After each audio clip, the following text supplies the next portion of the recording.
¿Qué tal? Estamos ya en la semana número 5. Esta es la sesión de enseñanza para grupos pequeños. Me da mucho gusto que me acompañes en el estudio sistemático, un poco más profundo de la enseñanza bíblica acerca de la oración del Padre Nuestro.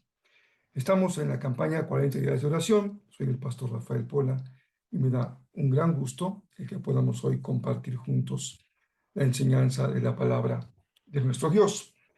El título de este estudio es Perdónanos y perdonamos. Quiero que observen el uso del plural en ambos conceptos. Perdónanos y perdonamos. La oración del Padre Nuestro es una oración tanto individual como una oración también colectiva, de grupo o de familia espiritual.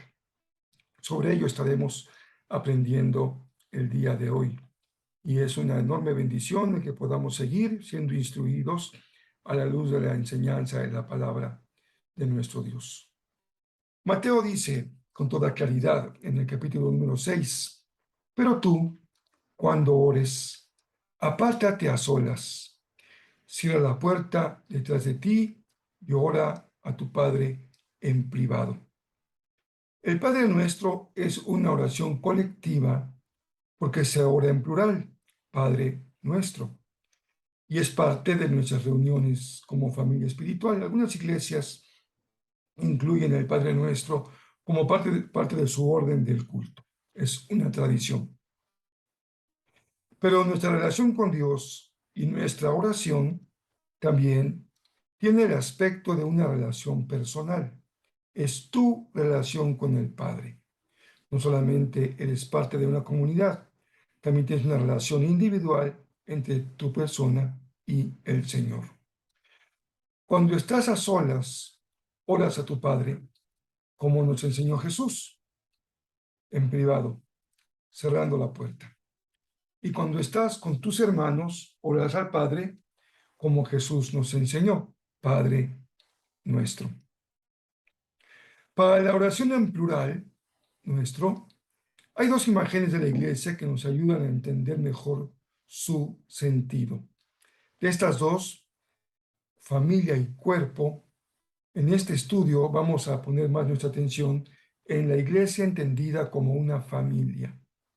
Es muy amplio el espectro de imágenes que la Escritura nos da acerca de lo que es la familia de Dios.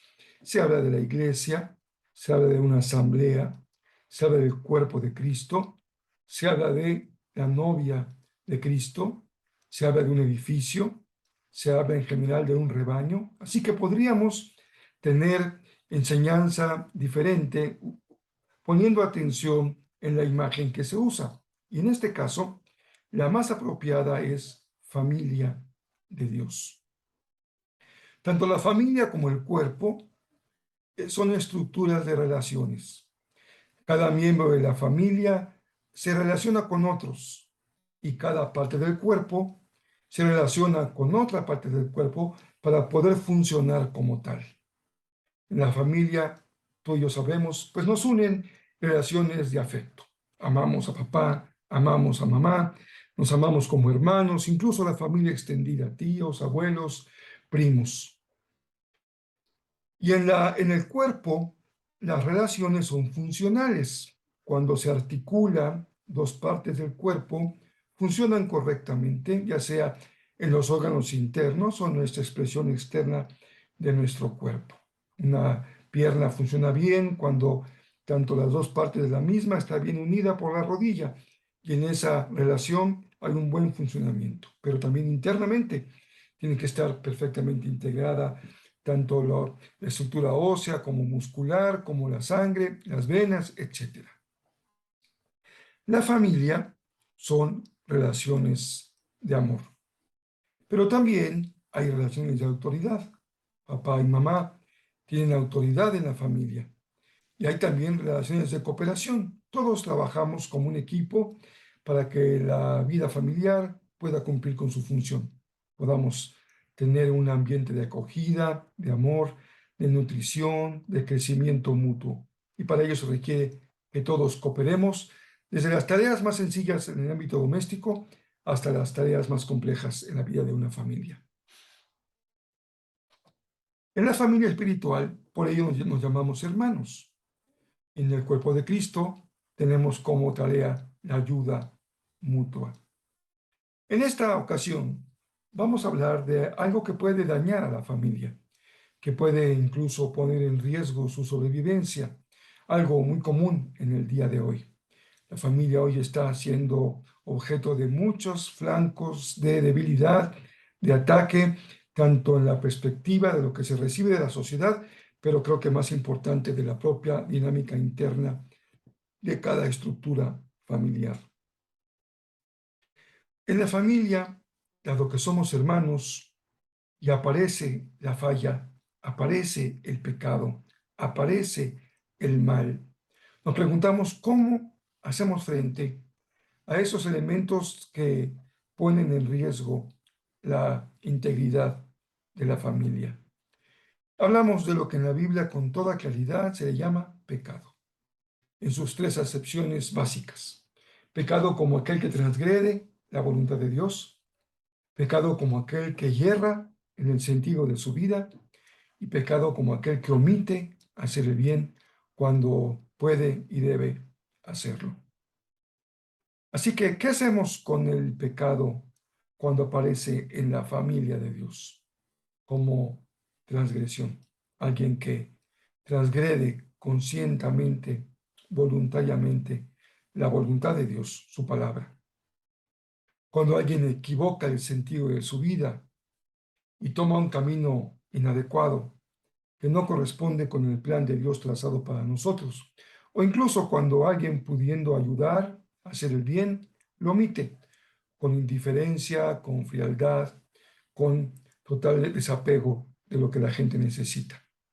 Y hablamos entonces del pecado en la familia de Dios, porque el pecado está presente en la familia de Dios. Muchas personas se sorprenden, incluso se decepcionan cuando encuentran en la familia de Dios conductas inadecuadas, pecaminosas. Pero desde el principio, la Biblia nos advierte del peligro latente, permanente, porque seguimos bajo la presencia del pecado. Si bien no estamos bajo el poder del pecado y no estamos esclavizados por el pecado, sigue estando presente en nuestra vida.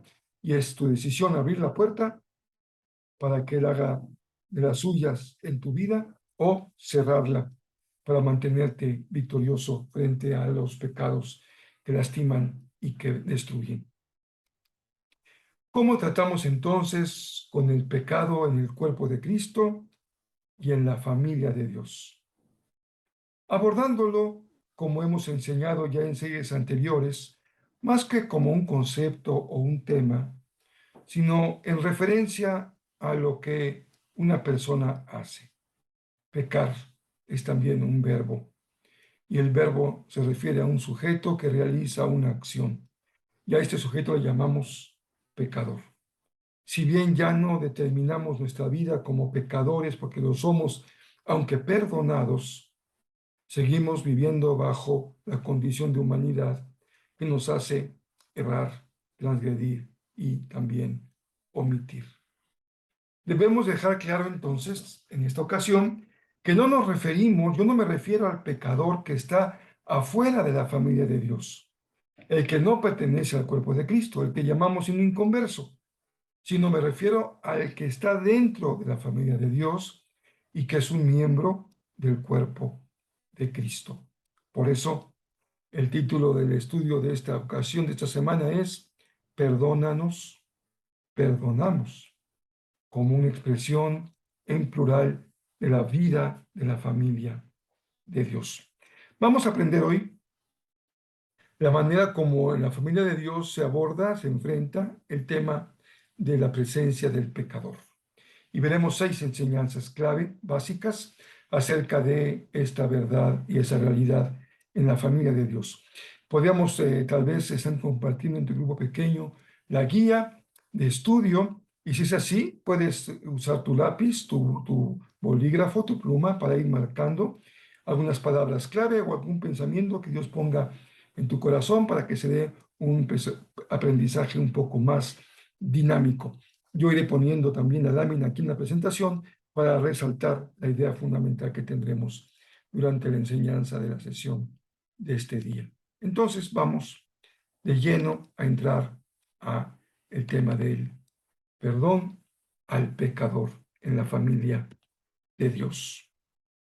Primera enseñanza de esta ocasión. La pregunta fue, ¿cómo tratamos al pecador?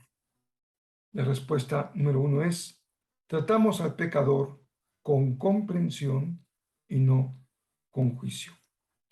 Mateo 7:1 dice, no juzguen a los demás y no serán juzgados, pues serán tratados de la misma forma en que traten a los demás.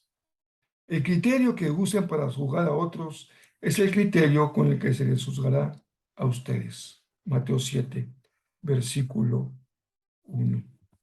Diremos en pocas palabras que frente al juicio, comprensión. La palabra del Señor dice, no juzguen, porque con el mismo criterio con el que ustedes juzgan, van a ser también juzgados. Esto quiere decir que toda persona emite juicios morales sobre el comportamiento de otros a partir de su propia comprensión de lo que es bueno y lo que es malo. A veces juzgamos de manera muy dura, a veces somos muy complacientes.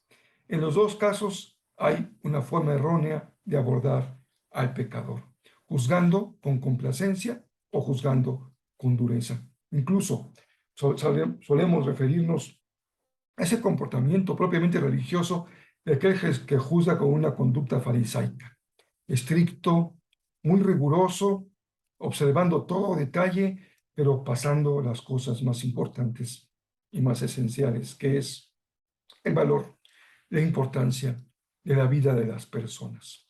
El religioso que juzga pone por encima de todo las reglas. Lo importante es la regla, cumplir con la regla. Y a más dura sea, más alta, más difícil de cumplir, más valiosa. Y nos demanda una demanda mayor, una exigencia mayor. Y esto en muchas religiones se llama ganarse el favor de Dios por medio del buen comportamiento o por medio de las obras. El Evangelio de Jesús es muy diferente.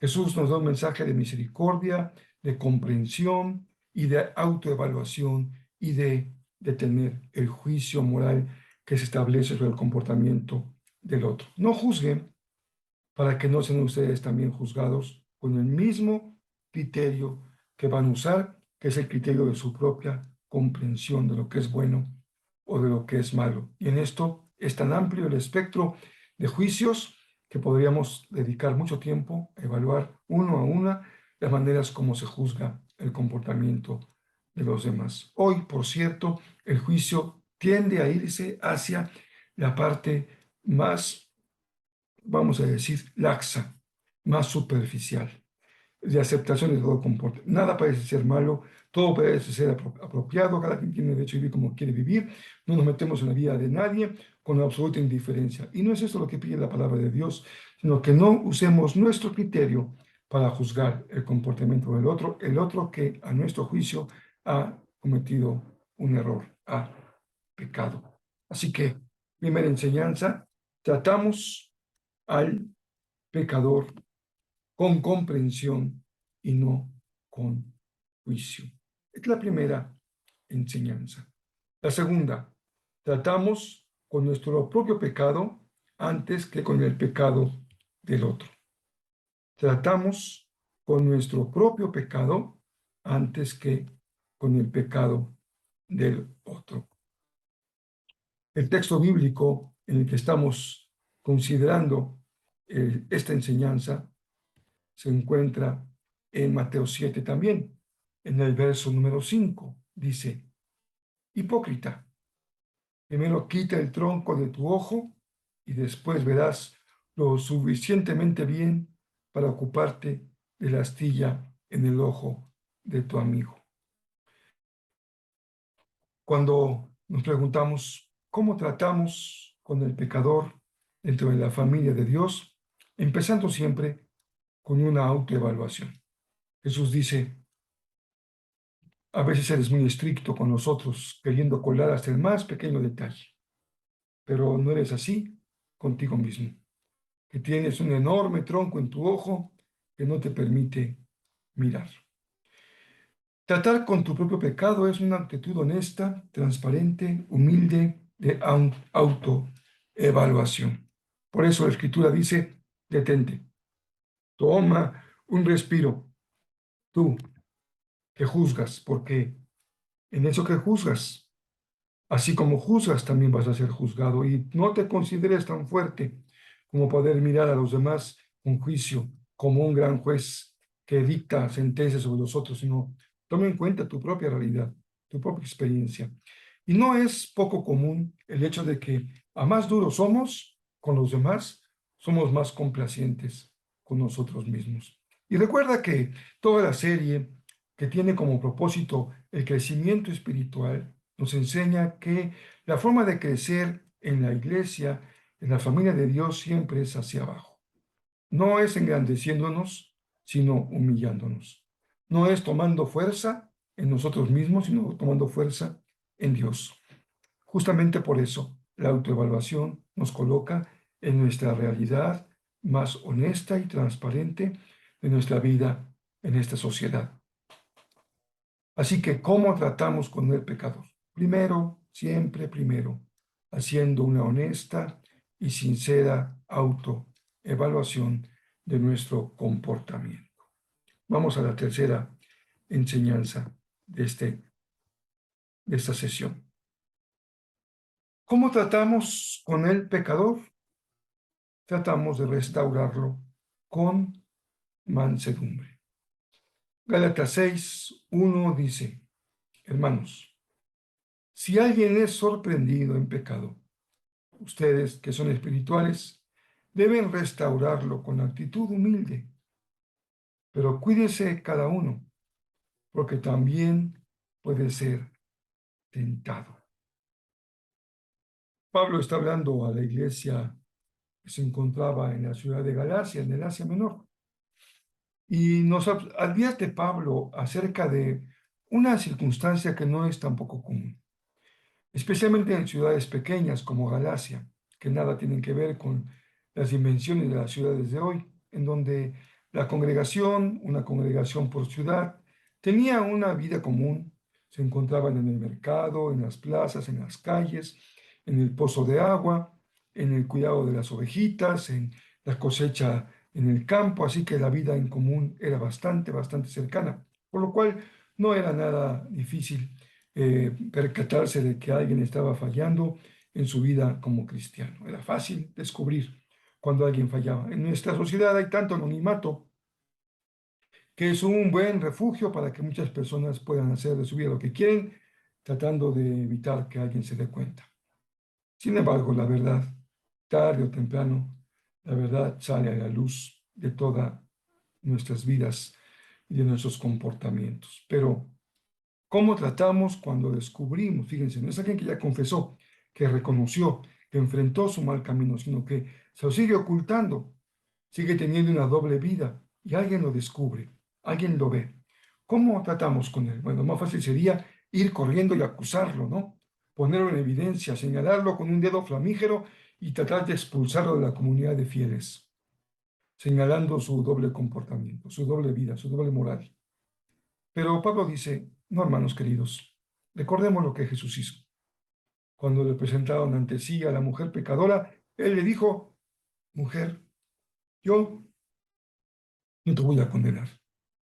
Te invito a que continúes tu camino, pero también te invito a que cambies tu forma de vivir.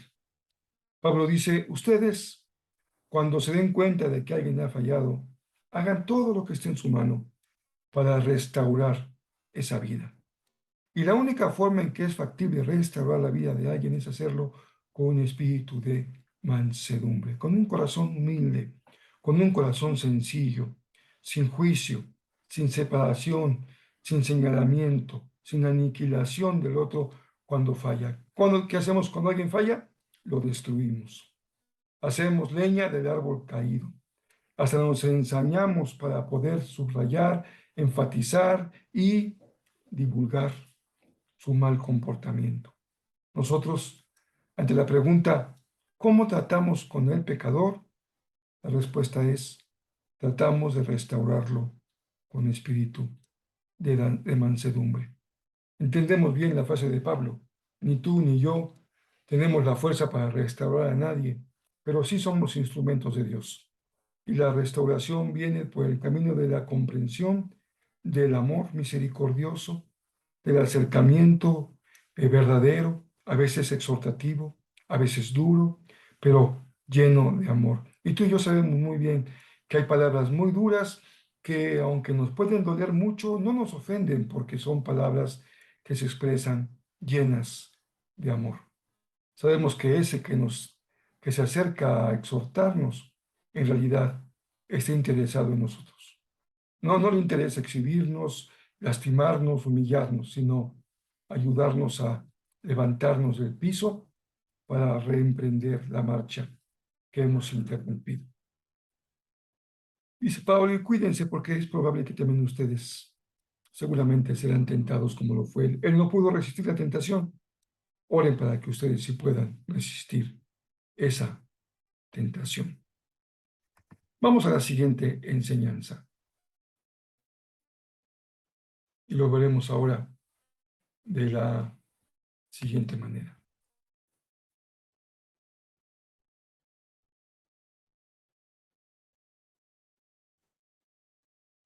Muy bien, permítame poner la pantalla completa para que lo puedan ver un poco mejor.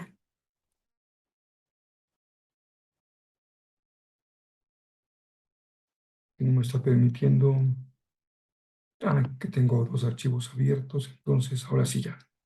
Espero que puedan ver la pantalla, pero para asegurarme voy a volver a cargar esta página. Y ahora sí creo que estoy seguro de que lo pueden ver bien. Número 4. Cuarta respuesta a la pregunta ¿cómo tratamos con el pecador en la familia de Dios? Reprenderlo para que prevalezca el acuerdo. Es muy importante esta enseñanza porque en una sociedad tan relativista como la nuestra, tan indiferente a la vida de los demás, tan dejar hacer, dejar pasar, tan no meterme con nadie para que nadie se meta conmigo, cada quien su vida, cada quien su casa. A veces esto se da también en la iglesia del Señor y somos bastante complacientes porque lo que hacemos finalmente es tratar de pasar por alto el pecado para que también el pecado nuestro no se ponga en evidencia y no seamos exhortados y llamados a abandonarlo. Pero no era esta la enseñanza de Jesús. Dice Mateo 15:15, si tu hermano peca contra aquí no es un pecado que descubrimos que está cometiendo una inmoralidad en su vida personal, sino una actitud que va en contra mía. Ve a solas con él y hazle ver su falta. Muéstrale la falta. Hazle ver tiene una implicación que no es similar a convéncelo de. Cuando lo convences es tratando de argumentarle y cuando le haces ver que le muestras las consecuencias y es mucho más poderoso mostrar que tratar de convencer. Si te hace caso, has ganado a tu hermano, no lo has perdido, logras un acuerdo, la comunidad de fieles se mantiene unida. Pero si no, porque es muy importante el valor de la comunidad, lleva contigo a uno o dos más para que todo asunto se resuelva mediante el testimonio de dos o tres testigos. Es decir, involucramos a personas maduras, cercanas, con autoridad espiritual, para que puedan atestiguar nuestra conversación. Qué importante es nunca perder el interés, la esperanza de que una conversación sana, humilde, sencilla, verídica, verdadera, pueda ayudarnos a restaurar una relación rota o lastimada por la ofensa, por el agravio, por el pecado. Pero podría darse el caso, dice el Señor Jesús, que si se niega a hacernos caso frente incluso a los testigos, hay que entonces compartirlo con toda la familia espiritual. Y si incluso en la iglesia no hace caso, trátelo como si fuera un incrédulo o un renegado. Esto ya es el caso extremo y generalmente el Señor pone en nosotros humildad, su espíritu nos llama a la cordura, al arrepentimiento y no se requiere llegar hasta el último paso cuando a alguien se le reconoce, se le puede poner aparte de la comunidad y ser tratado como un incrédulo o un renegado. Pero lo que importa aquí es mantener presente que cuando hay un pecador en la congregación, en la familia de Dios, y ese pecador ha atentado contra mí, mi tarea es reprenderlo para mantener un espíritu de acuerdo, de armonía en la familia espiritual. La reprensión hace mucho bien, tanto para el que la recibe como para aquel que la comparte. Muy bien. Número 5. Quinta enseñanza que tenemos en este día acerca de cómo tratamos con el pecador. Estamos creciendo, como que la medida de trato con el pecador va siendo un poquito más estricta en la medida en que vamos avanzando en la explicación de la enseñanza de este día. Número 5, disciplínalo para que su alma se sane. ¿Cómo tratamos con el pecador dentro de la familia de Dios? Disciplinándolo con el propósito de que su alma sea sanada. 1 Corintios 5:11 dice, más bien os escribí, que no os juntéis con ninguno que llamándose hermano fuere, y vean los pecados que se listan aquí: fornicario, avaro, idólatra, maldiciente, borracho o ladrón. Con ese no se junten, no hagan amistad con ellos, no hagan bolita con ellos, porque el mal comportamiento arrastra y arrastra muy fuerte. Porque dice el verso 12, ¿qué razón tendría yo para juzgar a los que están afuera? ¿No juzgáis vosotros a los que están dentro? Porque a los que están fuera, ya habla Pablo de los no creyentes, Dios los va a juzgar. Así que les toca a ustedes preocuparse por los que están adentro. Y ese que es perverso, que hace el mal y incluso presume su maldad en la fornicación, la avaricia, la idolatría, la maledicencia, la borrachera o ser ladrón, hurtador. A ese perverso, dice Pablo, hay que quitarlo de entre vosotros. Hay grados de pecado, hay grados de pecador. Si bien toda conducta pecaminosa ofende a Dios, a uno mismo y al prójimo, sí hay pecados que son realmente muy, muy cercanos a la perversidad. Y dice Pablo, con los perversos no se junten. A ellos hay que disciplinarlos para que su alma se sane. Déjame poner un ejemplo muy sencillo acerca de este tratamiento de disciplina al pecador. Tú eres mamá, eres papá, o eres maestro, o has sido alumno, y sabes bien que una forma en que hoy se suele castigar a un niño, a un alumno que ha sido objeto, o que mejor dicho, sujeto de un mal comportamiento, es aislarlo del grupo. Por ejemplo, en la casa se pelean los hermanitos y el niño que ha cometido el error de lastimar a su hermano es tomado, lo llevamos al baño, le decimos, aquí te quedas en el baño durante 15 minutos para que pienses en tu comportamiento. O a su recámara, vas a tu recámara y te vas a quedar 15 minutos para que pienses en tu comportamiento, para que reflexiones. Y cuando termines, entonces, si estás dispuesto a pedir perdón, que te levante el castigo. Así sucede también en la casa de Dios. Debo colocarte en un lugar aparte, debo disciplinarte para que reflexiones en tu comportamiento, para que tu alma se sane y puedas restaurar tu relación con tu comunidad de fe. Porque no te hace ningún bien que sabiendo que estás en avaricia, en idolatría, en fornicación, en maledicencia, o en borrachera, o eres un ladrón, te permitamos seguir viviendo como si nada pasara, porque sí pasa y pasan cosas muy serias cuando tu vida puede caer en estos tremendos errores, en estos grandes, grandes pecados. Vamos a la siguiente. Número 6. Es la última enseñanza de esta sesión. Nunca le negamos el perdón al pecador. Entonces se acercó Pedro y le dijo a Jesús, Señor, ¿cuántas veces perdonaré a mi hermano que peque contra mí? ¿Hasta 7? Jesús le dijo, no te digo hasta 7, sino aún hasta 70 veces 7. Pues la forma más sencilla de explicar eso es decir que Dios, a través de Jesús, el Hijo amado, nos enseñó que el perdón pues es siempre. Hay que perdonar siempre, porque nunca hay que perder la esperanza para que esa persona pueda restaurar su vida, para que una relación rota se pueda restaurar. para que una amistad que se da en el seno de la congregación pueda ser salvada de aquel que lastima una y otra y otra y otra vez. Recuerdo una historia que cuando la leí realmente me hizo pensar mucho en lo que es la familia de Dios. En México había un sacerdote católico que tenía un trabajo muy fuerte, de mucha entrega, con niños de la calle. Aún ya fallecido el sacerdote hace ya bastantes años, este grupo de trabajo, este ministerio, continúa adelante con casas hogar para niños. Y cuenta esta historia que una vez, estando el sacerdote con los niños que él cuidaba, encontró con que alguien por fuera de la casa rompió un vidrio.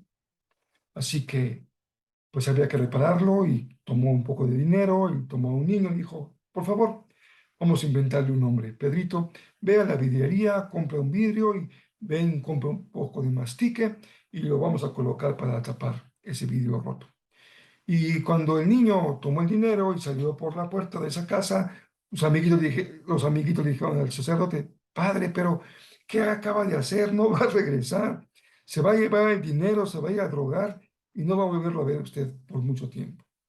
¿Y cómo fue? Los niños tuvieron voz de profeta y ese jovencito no regresaba. Pasaron los días y no regresaba. Y al final de días, unos cuantos días más, tocó la puerta y le dice al sacerdote, ¿puedo pasar? ¿Me recibe otra vez? Sí, pásale. El vidrio seguía roto. Le dijo, mira, toma dinero, por favor, ve, te encargo que vayas y puedas comprar el vidrio, compras mastique y colocas el vidrio, por favor. Y el niño se fue y los demás amiguitos dijeron, pero padre, no aprendió usted. Va a volver a hacer lo mismo. Va a llevarse el dinero, se va a ir a drogar y no va a regresar. ¿Y cómo fue? 2 veces, 3 veces, 4 veces, 5 veces. ¿Cuántas veces debo perdonar a mi hermano? La historia termina diciendo que al final de muchas vueltas el jovencito entendió, entró en razón, puso el vidrio y dio el paso para comenzar a sanarse de sus adicciones. ¿Cuántas veces debo perdonar a mi hermano que peque contra mí? Dice Jesús, siempre, siempre. Mantén abierta la puerta del perdón. Esta enseñanza de Jesús no descansa en nuestra propia cordura, en nuestra prudencia, en nuestra bondad, en nuestra misericordia. A veces hay palabras del Maestro que nos resultan un poco incomprensibles, difíciles de entender y todavía más difíciles de practicar. Pero confiamos. Por eso el Padre Nuestro es una oración de confianza. Confiamos en que el Padre conoce mi corazón, el corazón de mi hermano, y Él sabe cuál es la medicina que se necesita. Yo quisiera agarrar un palo y darle en la cabeza. Pero Jesús dice, así como a ti te he perdonado tantas veces, también quiero que tú perdones a tu hermano las mismas veces que te he perdonado yo, con el mismo corazón misericordioso, porque así vas a lograr sanar tu corazón y tienes la esperanza de ganar a tu hermano y no perderlo. Les invito a que sigamos pensando en esto, aprendiendo acerca del perdónanos, plural, como perdonamos, plural. No solamente somos perdonados en lo individual, no solamente hemos herido en lo personal y hemos sido heridos en lo individual. Jesús nos enseña en el Padre Nuestro a pensar también en plural, en nosotros, porque importa en nuestra comunidad de fe mantenerla saludable frente a la presencia prácticamente imposible de que no se dé del pecador en el seno de la familia de Dios. Pero el pecado no se sale con la suya, no la va a ganar, no va a lograr destruir, porque la iglesia, la familia de Dios, responde con obediencia, con humildad, con amor, con disciplina frente al pecador. Sigan con su estudio de grupo pequeño, su guía les va a explicar lo que aún resta por hacer.